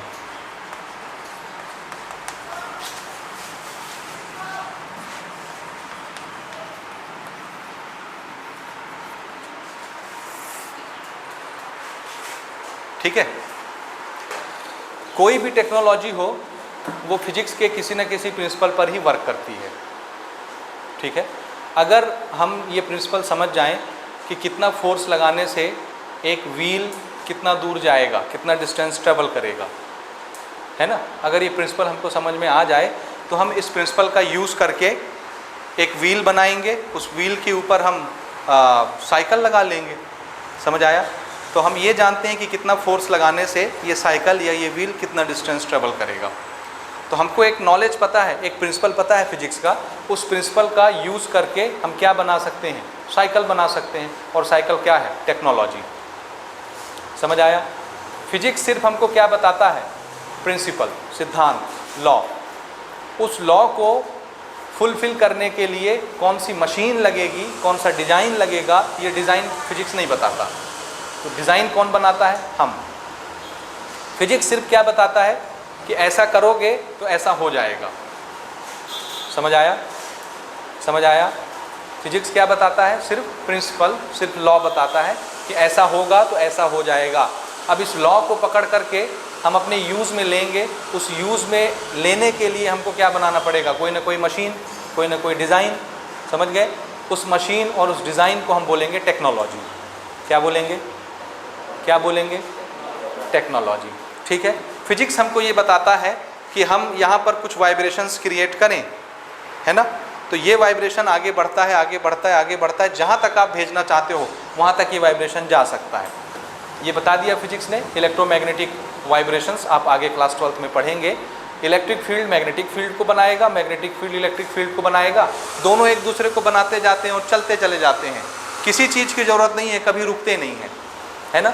अब फिजिक्स ने ये बता दिया। अब कोई आदमी उठा और उसने कोई डिवाइस बना लिया। कौन सा डिवाइस? स्मार्टफोन, आपका मोबाइल, है ना। उसमें हम ये जो वाइब्रेशंस जाते हैं, इस वाइब्रेशन में हम अपने मैसेज डाल देते हैं, अपने वीडियो डाल देते हैं, अपने टेक्स्ट डाल देते हैं, अपने म्यूज़िक डाल देते हैं और एक जगह से दूसरी जगह भेज देते हैं। ये चला जाता है और वहाँ रिसीव भी हो जाता है। फिजिक्स तो सिर्फ क्या बताता है? इलेक्ट्रोमैग्नेटिक वाइब्रेशंस एक जगह से दूसरी जगह ट्रेवल कर सकते हैं और एक दूसरे को बनाते रहते हैं, मूव होते रहते हैं, होते रहते हैं, होते रहते हैं। उनको किसी की ज़रूरत नहीं है ना। इस इंफॉर्मेशन को पकड़ करके सेल फोन किसने बनाया? हमने। समझ रहे हैं? कंप्यूटर्स किसने बनाया? हमने। है ना। तो ये जो चीज़ हमने बीच में लगा दिया, मशीन, डिवाइस, ये क्या चीज़ है? टेक्नोलॉजी। इसको क्या बोलते हैं? टेक्नोलॉजी बोलते हैं। समझे बात कि नहीं समझे? समझे कि नहीं समझे? बोलिए, आया समझ में? जैसे हम अगर पेट्रोल लेते हैं या कोई भी ऑयल लेते हैं, ऑयल को अगर हम जलाएंगे, क्या करेंगे? ऑयल को हम जलाएं और जला करके उसके स्मोक को बाहर निकालें। ठीक है, ध्यान से सुनिए। ऑयल को जलाए, जलाने से क्या पैदा हुई? हीट। क्या पैदा हुई? हीट। उस हीट से हम एक कनेक्शन बना करके उस हीट को बाहर निकालेंगे और हमने जो व्हील बनाया है, जो चक्का बनाया है, उस हीट से उस व्हील को हम चलाएंगे। चलाने को बोलते हैं मैकेनिकल वर्क करना। तो हमारी जो हीट एनर्जी बनी है वो किस में कन्वर्ट हो जाएगी? मैकेनिकल एनर्जी में। बीच में हम अपना डिवाइस लगा लेंगे और हमारा काम हो जाएगा। हमारी हीट एनर्जी किस में चेंज हुई? मैकेनिकल एनर्जी में चेंज हुई। ये फिजिक्स का एक प्रिंसिपल हमको बताता है, थर्मोडायनेमिक्स। थर्मोडायनेमिक्स का प्रिंसिपल क्या बोलता है कि heat energy can be converted into mechanical energy. सिर्फ ये इतना बात करता है। अब इतना बात करके थर्मोडायनेमिक्स चुप हो जाता है। ठीक है, और हम में और आप में से कोई आदमी उठता है और क्या करता है? बोलता है ठीक है, थर्मोडायनेमिक्स ने क्या बोला कि हीट एनर्जी किस में चेंज होती है? मैकेनिकल एनर्जी में चेंज होती है। हमको किन किन चीज़ों की ज़रूरत है? तो फिजिक्स ने बोला कि देखो भैया, एक जगह गर्म होना चाहिए। क्या होना चाहिए? गर्म। एक जगह ठंडी चाहिए। क्या चाहिए? तो एक जगह गर्म चाहिए और एक जगह ठंडी चाहिए, और बीच में एक कनेक्शन चाहिए और एक ऐसी चीज़ चाहिए जिसको गर्म करने से वो फैल जाती हो। क्या हो जाती हो? फैल जाती हो। ठीक है, हमने कहा ठीक है जी, यहाँ हमने कोयला जलाया या हमने पेट्रोल जलाया, हीट पैदा हुई। समझ आया? उस हीट से हमने पानी गर्म किया। पानी गर्म किया, पानी गर्म करने से क्या होगा? भाप बनेगा, वेपर बनेगा। और वेपर की प्रॉपर्टी क्या होती है? फैलने वाली होती है ना। तभी ना आपके कुकर का जो सीटी है वो अपने आप ऊपर उठ जाता है और प्रेशर बाहर रिलीज हो जाती है। अंदर क्या रहता है? भाप, स्टीम। तो हमको फैलने वाली चीज़ मिल गई कि नहीं? पता चल गया ना फैलने वाली चीज़ का। तो हमने एक गर्म जगह ढूंढ लिया, एक ठंडी जगह ढूंढ लिया, बीच में एक कनेक्शन बनाया और वो चीज़ लेके आए जिसको गर्म करने से क्या होती है? फैलती है, यानी वाटर वेपर, पानी। तो हमने पानी को गर्म किया, पेट्रोल जलाया, पेट्रोल जलाने से हीट पैदा हुई, उस हीट से पानी को गर्म किया। पानी गर्म हुआ तो क्या बना? वेपर बना। और वेपर का काम क्या होता है? फैलना। जैसे ही वो वेपर फैलने लगी, हमने उसको क्या किया? गर्म जगह से ठंडे जगह की तरफ उसको भेजा। जैसे ही वो वेपर गर्म होकर के ठंडी जगह से, गर्म जगह से ठंडी जगह की तरफ जाती है, बीच में हम अपना व्हील लगा लेते हैं। क्या लगाते हैं? व्हील। और उस व्हील के साथ हमने क्रैंक लगाया है, शाफ्ट लगाया है, फ्लाई व्हील लगाया है, उसके साथ हम अपनी गाड़ी के चक्के लगाए हैं, ऊपर हमने गाड़ी बना रखा है, टायर लगाया है, चक्के में ट्यूब लगाया है। क्या तैयार हो गया? Car, motorcycle. समझ रहे हैं? तो जब वो वाटर गर्म होकर के वेपर बनेगा और गर्म जगह से ठंडी जगह की तरफ फ्लो होगा, ये थर्मोडायनेमिक्स बताता है कि एक गर्म जगह चाहिए, एक ठंडी जगह चाहिए और एक ऐसी चीज़ चाहिए जो गर्म होने से फैलती है। और जब भी आप गर्म जगह पे उसको छोड़ोगे, वो हमेशा हॉट से कहाँ जाएगा? कोल्डर की तरफ जाएगा। और जब ये जाने लगेगा, जिस रास्ते से जाएगा उस रास्ते में आप अपना व्हील लगा लीजिए, फ्लाई व्हील। उसके साथ क्रैंक लगाइए, यानी इंजन लगाइए, उस इंजन के साथ कनेक्शन दीजिए व्हील को, चक्के को। ऊपर आप कुछ भी लगाइए, सीट लगाइए, साइकिल लगाइए, मोटरसाइकिल लगाइए, कार लगाइए, कुछ भी लगाइए, है ना। जब ये स्टीम बड़ी तेजी से भागेगा तो व्हील को घुमाएगा, उस व्हील के साथ जो जो चीज कनेक्ट होगी सब घूमेगी, आपकी गाड़ी का चक्का घूमेगा, आपकी गाड़ी चलने लग जाएगी। समझ आया? थर्मोडायनेमिक्स ने सिर्फ क्या बताया था? क्या बताया था? Heat energy can be converted into mechanical energy. और हम उठे और बीच में हमने क्या लगा दिया? व्हील लगाया, क्रैंक लगाया, शाफ्ट लगाया, बेरिंग लगाया, चक्का लगाया, गाड़ी लगाया। ये जो चीज हम बीच में लगा रहे हैं, दिस इज व्हाट? टेक्नोलॉजी। समझ आया? तो ये जो टेक्नोलॉजी है ये किसी न किसी प्रिंसिपल पर वर्क करती है। कौन सा प्रिंसिपल? थर्मोडायनेमिक्स का प्रिंसिपल, जो क्या बताता है कि heat energy can be converted into mechanical energy. ठीक है, उसके लिए जरूरत किस चीज की थी? सिर्फ तीन चीज की। एक गर्म जगह चाहिए, एक ठंडी जगह चाहिए और एक रास्ता चाहिए, और एक क्या चाहिए? एक ऐसी चीज चाहिए जो गर्म होने से फैलती है। समझ में आया? आया कि नहीं? ये क्या बन गया? ये इंजन बन गया। टेक्नोलॉजी हमने डेवलप किया और टेक्नोलॉजी से क्या बना लिया? इंजन बना लिया। एक आदमी ने ये इंजन बना लिया। ठीक है, हमने पानी गर्म किया, एक साइंटिस्ट ने पानी गर्म करके ये इंजन बनाया, इसका नाम रखा कार्नोट इंजन। क्लास 11th में आप पढ़ेंगे इसको, समझ में आया। दूसरा आदमी उठता है, बोलता है ठीक है मैं पानी नहीं लूँगा, मैं पेट्रोल लूँगा। क्या लूँगा? पेट्रोल। उसने पानी की जगह पेट्रोल जलाया, ठीक है। पेट्रोल जैसे ही जला, पेट्रोल जलने के बाद फैल जाता है। इतना सा पेट्रोल जलाइए, वो जल के भाग से इतना हो जाएगा। कितना? इतना हुआ, यानी फैला। पेट्रोल की गैस पानी के स्टीम की तरह फैलती है। तो जो काम फैलने वाला पानी का स्टीम कर रहा था, वो अब कौन करेगा? पेट्रोल का गैस। जैसे ही थोड़ा सा पेट्रोल आपको कार्बोरेटर में जलता है, बाइक के कार्बोरेटर में या कार के कार्बोरेटर में, जैसे ही पेट्रोल जलता है वो फैल के भाग से ऐसे गैस बन जाती है और वो गैस फैलती है। जैसे ही वो गैस फैली, उस गैस को हमने कहाँ भेज दिया? उस रास्ते से भेज दिया जहाँ हमने पिस्टन लगाया है। वो पिस्टन को जाके धक्का मारेगी, पिस्टन आपके इंजन को चलाएगा, आपकी गाड़ी आगे बढ़ेगी। तो ऐसे करके उसने क्या बना लिया? पेट्रोल इंजन बना लिया। किसी ने डीजल इंजन बना लिया। समझ आया? पानी, कोयला जलाया हमने, कोयले से हीट पैदा हुई, हीट से पानी गर्म किया, ये जगह गर्म हो गई। अब एक रास्ता बनाया बाहर एटमॉस्फेयर में, जहाँ ठंडा है, बाहर ठंडा ही नहीं रहता है नॉर्मल हवा में। तो ये गर्म जगह है जहाँ हम कोयला जला रहे हैं, जहाँ पानी गर्म कर रहे हैं, स्टीम बन रहा है। इसका कनेक्शन निकाल के कहाँ भेज दिए? ठंडी जगह। या गर्म जगह से पानी बहाएंगे कहाँ? ठंडी जगह की तरफ, ठीक है। अब जब पानी गर्म होगा, स्टीम बनेगी, स्टीम फैलेगी। समझ आ रहा है? उस स्टीम को हमने अलाउ किया ठंडी जगह जाने के लिए। बीच में हमने व्हील लगाया, बीच में ट्रेन का इंजन लगा दिया, रेलवे का इंजन लगा दिया। क्या बन गया? रेलवे इंजन बन गया। समझ आ रहा है? पानी नहीं जलाओ, डीजल जला लो, डीजल इंजन बन गया। डीजल नहीं जलाओ, पेट्रोल जला लो, पेट्रोल इंजन बन गया। इस तरह से ये इंजन की डिस्कवरी हुई। आ रहा है समझ में? किसी ने कहा ठीक है मैं ये सारे काम नहीं करूँगा, मैं पेट्रोल जलाऊँगा, पेट्रोल का जो गैस बनेगा फैलेगा, उसको मैं बंद डब्बे में रखूँगा, और जैसे ही वो गैस यहाँ पे आएगी, थोड़ा सा डब्बे में छेद कर दूंगा, और उस छेद से जैसे ही स्टीम निकलेगी, छेद से जैसे ही स्टीम निकलेगी, उस स्टीम को मैं किस में गिराऊंगा? टरबाइन में। जहाँ स्टीम जा रही थी जिस रास्ते से, गर्म जगह से ठंडी जगह की तरफ, उस रास्ते में उसने क्या लगा दिया? चक्री लगा दिया। उस चक्री के साथ क्या लगा लिया? टरबाइन। समझ रहे हो? आटा चक्की लगा लिया, टरबाइन लगा लिया, पंखा लगा लिया, कुछ भी लगा लिया। काम हुआ कि नहीं हुआ? तो बीच में ये जो सारी टेक्नोलॉजी हमने लगाया, मशीन लगाया, डिवाइस लगाया, ये क्या चीज़ है? टेक्नोलॉजी। फिजिक्स सिर्फ किसके बारे में बात करता है? बोलिए। प्रिंसिपल्स के बारे में, लॉ के बारे में। फिजिक्स ने एक प्रिंसिपल बता दिया। कौन सा प्रिंसिपल? कि गर्म जगह से ठंडी जगह की तरफ हीट फ्लो होती है, थर्मोडायनेमिक्स का नियम। समझ आया? एक जगह गर्म चाहिए, एक जगह ठंडा चाहिए, और इसको कनेक्ट कीजिए, और एक ऐसी चीज़ चाहिए जो फैलती है, बस थर्मोडायनेमिक्स ये बताता है। इस प्रिंसिपल का यूज़ करके लोग आते गए, नई नई डिवाइस बनाते गए, नई नई टेक्नोलॉजी डेवलप होते गई। समझ आया? तो टेक्नोलॉजी अलग चीज़ है और प्रिंसिपल अलग चीज़ है। एज ए फिजिक्स स्टूडेंट आपको ये जानना जरूरी है कि कौन सी चीज़ फिजिक्स में प्रिंसिपल कहलाती है और कौन सी चीज़ उस प्रिंसिपल पर वर्क करने वाली टेक्नोलॉजी कहलाती है। आई बात समझ? इसकी पूरी लिस्ट है, आपको नोट करनी है उस लिस्ट को और समझना है, ठीक है। इसी तरह का एक प्रिंसिपल और बर्नौली के प्रिंसिपल के बारे में हम बात करते हैं। बर्नौली ने सबसे पहली बार ये बताया कि अगर आप वेलोसिटी में डिफरेंस पैदा करेंगे, स्पीड में डिफरेंस पैदा करेंगे, प्रेशर में डिफरेंस अपने आप क्रिएट हो जाएगा। आया समझ में? क्या समझ में आया? बोलिए। किस में डिफरेंस पैदा करना है, किस में चेंज लाना है? वेलोसिटी में, हवा की वेलोसिटी में। एयर की वेलोसिटी में चेंज लाइए, प्रेशर में अपने आप चेंज आ जाएगा। ये बर्नौली बोल के मर गया। समझ आया? बर्नौली ने सिर्फ इतनी बात बोली कि वेलोसिटी में चेंज लाइए, प्रेशर में चेंज आएगा ही आएगा, ठीक है। वो चला गया।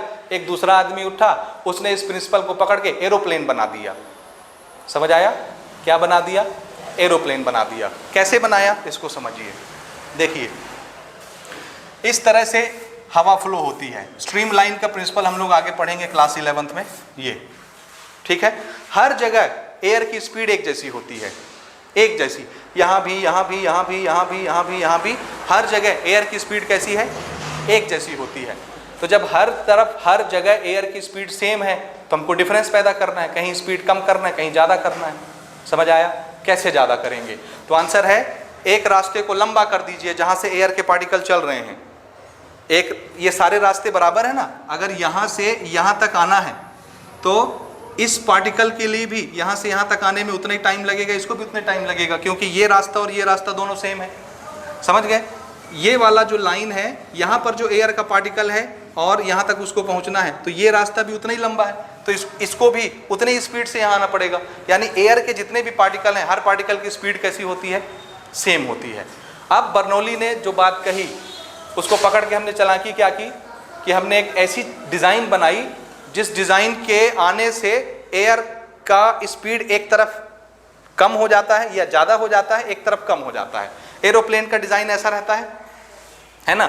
ये वाला रास्ता देखो कैसा है, छोटा, और जो एयर का पार्टिकल ऐसे इसके ऊपर से आएगा उसका रास्ता कैसा हो गया? बड़ा। समझ आ रहा है? आया कि नहीं आया? हमने डिज़ाइन क्या बना दिया? ऐसे ये दिख रहा है, ये डिज़ाइन दिखा बोलो, ये डिज़ाइन, ये एरोप्लेन की ऊपर की बॉडी है, ऐसी होती है ऊपर कर्व, और नीचे की बॉडी ऐसे रहती है, ठीक। अच्छा, अब जो एयर पार्टिकल इधर से फ्लो होके आ रहे हैं, जो पार्टिकल इधर फंसेगा उसको यहाँ से यहाँ पहुँचना है, ये स्टार्टिंग पॉइंट और ये एंडिंग पॉइंट, और जो पार्टिकल यहाँ फंसेगा उसको भी यहाँ से उड़ करके यहाँ आना है। लेकिन ये रास्ता कैसा हो गया? लंबा हो गया। स्ट्रीम लाइन के कंडीशन में ये बात है कि जितने भी पार्टिकल हैं, एक पोजीशन पर उस पार्टिकल को सेम टाइम में पहुंचना रहता है। ये वाटर फ्लो का भी नियम है, एयर फ्लो का भी नियम है। समझ आया? ये अगर पार्टिकल नंबर ए है, ये पार्टिकल नंबर बी है, ये इसको भी इस पोजीशन नंबर सी पर पहुंचना है, ए वाले को भी और बी वाले को भी, लेकिन दोनों को टाइम कैसा मिलता है? सेम। समझ आया? एक टाइम पे दोनों को एक पॉइंट पे पहुंचना है, ए को भी और बी को भी, लेकिन ए का रास्ता कैसा है? छोटा, और बी का रास्ता कैसा है? बड़ा। पहुंचना एक ही टाइम में है, 1 सेकंड में ये भी पहुंच जाएगा, 1 सेकंड में ये भी पहुंच जाएगा, लेकिन इसका रास्ता छोटा है, इसका रास्ता बड़ा है। तो बड़े वाले रास्ते में जो चल रहा है उसको कैसे चलना पड़ेगा? धीरे धीरे की तेज? इसलिए ये बी क्या करता है? अपनी स्पीड बढ़ा लेता है और ज़्यादा स्पीड से चलने लगता है। और ये कैसे चलेगा? कम स्पीड से, क्योंकि इसको छोटा रास्ता तय करना है। टाइम दोनों को एक जैसा लगता है। ये समझ में आया? आया कि नहीं? बोलिए।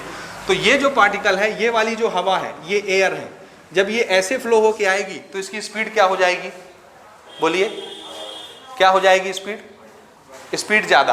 तो यहाँ की जो स्पीड है v2 ये ज़्यादा है, और इधर की जो स्पीड है v1 ये क्या है? कम है। तो हमने वेलोसिटी में चेंज पैदा किया कि नहीं? पहले सारी एयर की स्पीड हर पार्टिकल की कैसी थी? सेम। जैसे ये डिजाइन बनाया हमने, तो यहां से फ्लो होने वाला एयर और इस रास्ते से आने वाला एयर, दोनों की स्पीड अलग अलग हो गई कि नहीं? अब हमारा फिजिक्स का प्रिंसिपल ये बोलता है कि अगर स्पीड ज़्यादा होगी, अगर वेलोसिटी ज़्यादा होगी तो प्रेशर कम हो जाएगा। अगर वेलोसिटी इंक्रीज होती है तो प्रेशर क्या हो जाता है? ये केमिस्ट्री में भी पढ़ते हो ना, PV = nRT। पढ़ते हो कि नहीं? नहीं पढ़ते? पढ़ोगे अभी आप लोग, ठीक है। वेलोसिटी, ये सॉरी, वहाँ तो वॉल्यूम होता है, ये फिजिक्स की प्रिंसिपल है। अगर वेलोसिटी आपने इंक्रीज कर दी तो प्रेशर क्या हो जाएगा? कम हो जाता है। इनवर्सली प्रोपोर्शनेट होते हैं दोनों, ठीक है ना? ओके। नीचे की स्पीड कैसी है? कम है, तो नीचे का प्रेशर कैसा हो गया? अब मैं ये प्लेन ऐसे बना रहा हूँ ना, ये नीचे यहाँ से जो हवा बह रही है ये v1, और ये ऊपर से जो हवा बह रही है v2, कौन बड़ा? v2 बड़ा v1 से। आ रहा समझ में? और ये वेलोसिटी और प्रेशर एक दूसरे के इन्वर्सली प्रोपोर्शनेट होते हैं। अगर वेलोसिटी बढ़ गई तो प्रेशर क्या हो जाएगा? कम। ध्यान से समझना। ऊपर की स्पीड ज़्यादा है तो ऊपर से लगने वाला प्रेशर ये कैसा हो गया? कम हो गया। This is P2। और नीचे से लगने वाला प्रेशर, ये प्रेशर कैसा हो गया? ये वाली स्पीड कम तो प्रेशर कैसा हो गया? नीचे का ज़्यादा। ये वाली स्पीड ज़्यादा तो ऊपर से लगने वाला प्रेशर कैसा हो गया? कम हो गया। अब देखिए, ये स्पीड कम है, ये स्पीड ज़्यादा है। स्पीड ज़्यादा है तो ये वाला प्रेशर कैसा हो गया? ऊपर से दबाने वाला कम। ये स्पीड कम है तो नीचे से लगने वाला प्रेशर कैसा हो गया? ज़्यादा। प्रेशर में डिफरेंस आया। हमने डिफरेंस किसने पैदा किया? स्पीड में। डिज़ाइन बना के स्पीड में डिफरेंस पैदा कर दिया, तो किसमें डिफरेंस पैदा हो गया? अपने आप प्रेशर में। ऊपर का प्रेशर कम, नीचे का प्रेशर ज़्यादा, रिजल्टेंट प्रेशर किधर बना? ऊपर कम, नीचे से ज़्यादा, रिजल्टेंट प्रेशर किधर बना? ऊपर की तरफ। इसलिए ये प्लेन ऐसे ऊपर उठता है, कोई भी चीज़ ऊपर उठती है। समझ में आया? ये कौन बता के चला गया? बर्नौली। ये किसका प्रिंसिपल है? बर्नौली का प्रिंसिपल है। इस प्रिंसिपल को पकड़ करके बीच में डिवाइस लगा करके, मशीन लगा करके जो एरोप्लेन बनाया ये क्या चीज़ है, ये टेक्नोलॉजी है। समझ में आया? तो फिजिक्स सिर्फ किसके बारे में बात करता है? प्रिंसिपल के बारे में। उसको सुन करके समझ करके डिज़ाइन जो हम बनाते हैं वो डिज़ाइन क्या कहलाती है? टेक्नोलॉजी कहलाती है। ये समझ आया? ऐसी एक छोटी सी लिस्ट आपको नोट करनी है कि फिजिक्स में कौन से प्रिंसिपल पर कौन सी टेक्नोलॉजी डेवलप की गई है, ठीक है, और वो आपको याद करना है, तो इसको आप नोट करें। कुछ प्रिंसिपल्स और उन पर बनने वाले टेक्नोलॉजीज़, प्रिंसिपल के यूज़ से जो हमने टेक्नोलॉजीज़ बनाई है, ये कुछ उनके एग्जांपल्स हैं, आपको नोट करने हैं। सबसे पहला थर्मोडायनेमिक्स का प्रिंसिपल जो मैं अभी एक्सप्लेन कर रहा था, इसके बेसिस पर हमने इंजन्स बनाए हैं, steam engine, petrol engine, diesel engine, और आजकल लेटेस्ट जितने भी इंजन बनेंगे वो सब थर्मोडायनेमिक्स के प्रिंसिपल से ही बनेंगे, ठीक है ना। कोई ज़रूरी नहीं है कि पेट्रोल ख़त्म हो जाएगा तो हमारी गाड़ियाँ बंद हो जाएंगी ना, ठीक। प्रिंसिपल हमेशा वही रहेगा, एक गर्म जगह चाहिए, एक ठंडी जगह चाहिए, कनेक्ट कर दीजिए और एक ऐसी चीज़ लेके आइए जो फैलने वाली हो, बस इंजन इस पर वर्क करता है। अब वो फैलने वाली चीज़ चाहे पेट्रोल ले आओ, डीजल ले आओ, पानी ले आओ, कुछ भी ले आओ, ठीक है, प्रिंसिपल हमेशा यही रहेगा। दूसरा देखिए न्यूक्लियर फिजन रिएक्शन, आगे हम क्लास 12 में पढ़ेंगे चैप्टर नंबर 13 में, ठीक है। ये एक प्रिंसिपल है कि फिजन का रिएक्शन कैसे होता है, एक बार स्टार्ट होता है फिर ये रुकता नहीं है यूरेनियम में, ठीक है ना। यूरेनियम हाईली रेडियो एक्टिव होता है, अनस्टेबल होता है, धोखे से भी रिएक्शन स्टार्ट हो गया तो ये रुकता नहीं है। इतना सा यूरेनियम हमारे पूरे गांव को साफ कर देगा, इस तरीके से साफ कर देगा कि भारत के नक्शे में कभी था ही नहीं, इतना सा यूरेनियम, ठीक है, इतना खतरनाक होता है। इसको ऑपरेट करने के लिए, इसको चलाने के लिए हम जो डिवाइस यूज़ करते हैं उसको कहते हैं न्यूक्लियर रिएक्टर। ये पूरी स्टोरी क्लास 12 चैप्टर नंबर 13 में आएगा। डिजिटल लॉजिक्स, बहुत फास्ट कैलकुलेशन करना, आँख झपकने से पहले कैलकुलेट हो जाना, इस प्रिंसिपल का हमने यूज़ किया और हमने कंप्यूटर्स बनाए, मोबाइल बनाया, आपका कैलकुलेटर्स बनाया, समझ रहे हैं ना। ये सारी कैलकुलेशंस ऑटोमेटिकली हो जाती हैं, उसको हम बोलते हैं उस प्रिंसिपल को डिजिटल लॉजिक्स, ठीक है। ये हमारी इंजीनियरिंग में एक ब्रांच आएगी, अगर आप आगे इंजीनियरिंग करने जाते हो तो। हम लोग 3rd सेमेस्टर में एक चैप्टर पढ़ते थे डिजिटल इलेक्ट्रॉनिक्स, मैं फेल हो गया था उसमें ठीक है, समझ में ही नहीं आता था, फेल हो गया, बैक लग गया, फेल तो नहीं होते कॉलेज में, बैक लग गया था, ठीक है। उसके बाद दोबारा एग्ज़ाम ही नहीं दिया उसका मैं अगले सेमेस्टर में, एक बार फेल हुआ, दोबारा एग्ज़ाम ही नहीं दिया, तीसरी बार फिर एग्ज़ाम नहीं दिया, और सेमेस्टर बढ़ता जाता है, आप आगे क्लास में प्रमोट होते जाते हैं। 7th सेमेस्टर में जा कर के मैंने लगभग 15 पेपर दिए थे बैकलॉग के, और एक साथ 15 पेपर निकाले थे, ठीक है, okay. Light amplification, light normal जो सन से आती है, इस लाइट को हम एम्प्लीफाई कर देते हैं, यानी इसके पावर को बढ़ा देते हैं, बहुत खतरनाक कर देते हैं। और जब इसके पावर को, उसकी एनर्जी को बढ़ा देते हैं एम्प्लीफाई करके, तो उसका नाम हम क्या रखते हैं? लेजर्स। लेजर्स सब आप सुने हैं, एम्प्लीफाई करना, बढ़ा देना। माइक के लिए एम्प्लीफायर यूज़ करते हैं आप लोग, डीजे वाला बाबू एम्प्लीफायर यूज़ करता है, तब उसके इतने बड़े बड़े बक्से बजते हैं। तो बोलते तो आप धीरे से हो, लेकिन वो आवाज़ बक्से से बहुत तेज़ी से निकलती है। क्यों? क्योंकि आपकी आवाज़ का क्या हुआ है? एम्प्लीफिकेशन। क्लास 12th में चैप्टर नंबर 15 में ये पूरा चैप्टर आएगा एम्प्लीफिकेशन का, अगर नहीं कटता है तो हम पढ़ेंगे। सुपर कंडक्टिविटी, ये एक एडवांस नॉलेज है, क्लास 12th में थोड़ा सा हम डिस्कस करेंगे। सुपर कंडक्टिविटी क्या है, मैग्नेटिक लेविएशन क्या है। फ्यूचर में ऐसे ट्रेन बनेंगे जो पटरी पर रहेंगे ही नहीं, पटरी से इतना ऊपर रहेंगे हवा में, और बन गए हैं, जापान ने बना लिया है। ज़मीन पर नहीं है पटरी पर, ज़मीन से ऊपर है, समझ आ रहा है, हवा में। और जब ये हवा में चलेगा तो कोई फ्रिक्शन ही नहीं रहेगा, तो इसकी स्पीड कितनी होगी आप अंदाज़ा लगा सकते हैं। जब वो लोहे पर चलती है ट्रेन, तो लोहे और लोहे के बीच में फ्रिक्शन होता है, तो स्पीड ज़्यादा मेंटेन नहीं हो पाती, ज़्यादा स्पीड नहीं हो पाती। लेकिन अगर ये गाड़ी हवा में चलने लग जाए तो इसकी स्पीड अनलिमिटेड हो जाएगी, समझ रहे हैं, 300 किलोमीटर पर आवर, 1 घंटे में 300 किलोमीटर जाएगा ये। और ये किसकी वजह से? सुपर कंडक्टर्स की वजह से, ठीक है जी। ये आगे हम क्लास 12th में डिस्कस करेंगे। बर्नौलीज प्रिंसिपल की हेल्प से हमने एरोप्लेन्स बनाया, उड़ने वाले सारे डिवाइसेस बनाए, ये हम डिस्कस कर चुके हैं। न्यूटन के 2nd और 3rd लॉ से यहाँ से रॉकेट भेजे जाते हैं, मंगल ग्रह तक हम भेज चुके हैं, ठीक है ना, ये सारी चीज़ें आप जान रहे हैं। Total internal reflection class 12th में टॉपिक आएगा, जिसके बेसिस पर हमने ऑप्टिकल फाइबर बनाया है। ऑप्टिकल फाइबर में एनर्जी लॉस नहीं होती, एक भी % एनर्जी लॉस नहीं होती। और ये आप देखे हैं, आजकल देखिए वो जियो वाले ज़मीन के नीचे तार बिछा रहे हैं, वो मशीन है अंदर ड्रिल करती है, देखे हैं ना, सब देखे हैं। वो तार क्या है? Optical fibre. ऑप्टिकल फाइबर में इंटरनेट की स्पीड बहुत ज़्यादा रहती है। हम लोग फ़ोन में जो नेट चलाते हैं उसकी स्पीड आप देखते हो कम ज़्यादा होते रहता है, थोड़ा बहुत स्पीड रहता है और कुछ नहीं। लेकिन आप ऑप्टिकल फाइबर से नेट चलाइए तो आपको अनलिमिटेड स्पीड मिलेगी। आप ताज्जुब मानेंगे, आप क्लिक करेंगे मूवी डाउनलोड हो जाएगी पलक झपकते, इतनी स्पीड होती है। समझ रहे हैं? क्योंकि इसमें एनर्जी लॉस नहीं होती, इसमें जो भी सिग्नल मैसेज भेजे जाते हैं वो लॉस नहीं होता, पलक झपकते पहुंच जाता है। समझ आया? क्लास 12 में पढ़ेंगे। और इस किस प्रिंसिपल पर बेस है?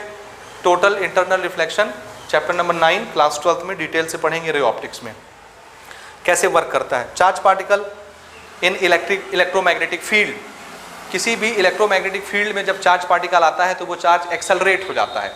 इतना ज़्यादा एक्सेलरेट हम उसको कर सकते हैं कि एटम के अंदर का जो न्यूक्लियस होता है, जो आंख से दिखता नहीं, मैं भी एटम का साइज बता रहा था, न्यूक्लियस का साइज बता रहा था, इलेक्ट्रॉन का साइज बता रहा था। जो चीज़ दुनिया की सबसे छोटी चीज़ है न्यूक्लियस, समझ रहे हैं, उसको भी हम तोड़ देते हैं। एक ऐसा हथौड़ा बनता है इससे। चार्ज पार्टिकल जब इलेक्ट्रोमैग्नेटिक फील्ड में आता है तो इतना ज़्यादा एक्सेलरेट होता है कि हम एटम को तोड़ के, उसके न्यूक्लियस को तोड़ के अंदर चले जाते हैं और उसकी स्टडी करते हैं। प्रोटॉन और न्यूट्रॉन कैसे पता चला? न्यूक्लियस को तोड़ के हमने स्टडी किया होगा ना। न्यूक्लियस कैसे टूटेगा? कौन सा हथौड़ा लेके आओगे न्यूक्लियस तोड़ने के लिए? ये वो हथौड़ा है। समझ आया? ये आगे क्लास 12 में आएगा, साइक्लोट्रॉन के नाम से, वहाँ हम पढ़ेंगे चैप्टर नंबर 4 में। ओके, इसके अलावा भी बहुत सारे प्रिंसिपल्स हैं, ठीक है, जो मैं यहाँ नोट नहीं कर रहा, लेकिन आपको बुक से नोट करना है या मैं आपको फिर नोट्स दूंगा, वहाँ से आप नोट कर लेंगे, ठीक है। तो बहुत सारे प्रिंसिपल्स हैं, जैसे इलेक्ट्रोमैग्नेटिक वेव्स हैं। उस इलेक्ट्रोमैग्नेटिक वेव्स, ये एक प्रिंसिपल है फिजिक्स का, उसकी हेल्प से हमने टीवी बनाया, मोबाइल बनाया, रेडियो बनाया, ट्रांसमिशन करते हैं हम, टीवी के चैनल्स देखते हैं, सैटेलाइट्स बनाते हैं ड्यू टू इलेक्ट्रोमैग्नेटिक वेव्स। समझ में आई बात कि नहीं आई? इलेक्ट्रोमैग्नेटिक इंडक्शन क्लास 12 का प्रिंसिपल है, यहाँ पढ़ेंगे आप, प्रिंसिपल में लिखेंगे इलेक्ट्रोमैग्नेटिक इंडक्शन। उसकी वजह से इलेक्ट्रिसिटी जनरेट होती है, हमारे पावर हाउस तक आती है, हमारे घर तक आती है। तो ऐसे बहुत सारी चीज़ें हैं जो यहाँ हम नोट नहीं कर रहे हैं, इतना सफिशिएंट है, तो ये आप नोट करें। इसके बाद एक लेक्चर और ये चैप्टर हम ख़त्म करेंगे, ठीक है। उसके बाद फिर मेन चैप्टर हमारे फिजिक्स का स्टार्ट होगा, chapter number 2 units and measurement, ठीक है। सो नेक्स्ट लेक्चर में मिलते हैं, इसको ख़त्म करते हैं।